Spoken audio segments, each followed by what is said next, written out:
সকল মই টিকেছৰ motivational Assam YouTube চেনেলটোলৈ আপোনালোকক পুনৰবাৰ স্বাগতম জনাইছো আৰু আজি আপোনালোকক পাঠ কৰি শুনাম আঘাতপ্ৰাপ্ত কথোপকথনৰ চতুৰ্দশ অধ্যায়। চেনেলটো যদি এতিয়ালৈকে কোনোবাই সাবস্ক্ৰাইব কৰা নাই তেন্তে প্লিজ চেনেলটো সাবস্ক্ৰাইব কৰি ল'ব আৰু লগতে বেল আইকনটো দবাব। মিত্ৰই যেতিয়াই তেতিয়াই আপোনাৰ লগ এৰি দিব পাৰে আৰু ভাতটিয়ে আপোনাক এৰি থৈ যাব পাৰে।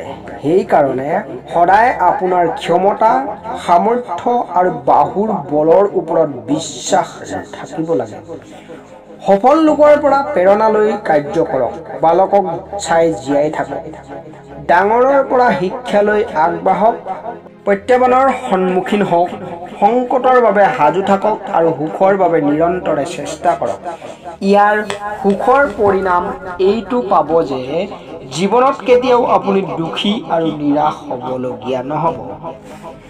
যদি আমি এইটো বিচাৰো যে মৃত্যুৰ পিছতো মানুহে আমাক মনত ৰাখক, তেতিয়াহ'লে ইয়াৰ বাবে আমি দুটাৰ ভিতৰত এটা কাম নিশ্চয় কৰিব লাগিব। প্ৰথম কাৰ্য, আমি এনে ভাল লিখিব লাগে যিটো পঢ়িবলৈ যোগ্য আৰু ইমান ভাল হ'ব লাগে যে আমাৰ মৃত্যুৰ পিছতো মানুহে যিটো পঢ়িবলৈ উত্তাৱল হৈ থাকে। দ্বিতীয় কাৰ্য, আমি এনে কিছু ভাল কাম কৰিব লাগে যিটো সংসাৰৰ বাবে উদাহৰণ হৈ যায় আৰু যাক মানুহে লিখিবলৈ আৰম্ভ কৰে।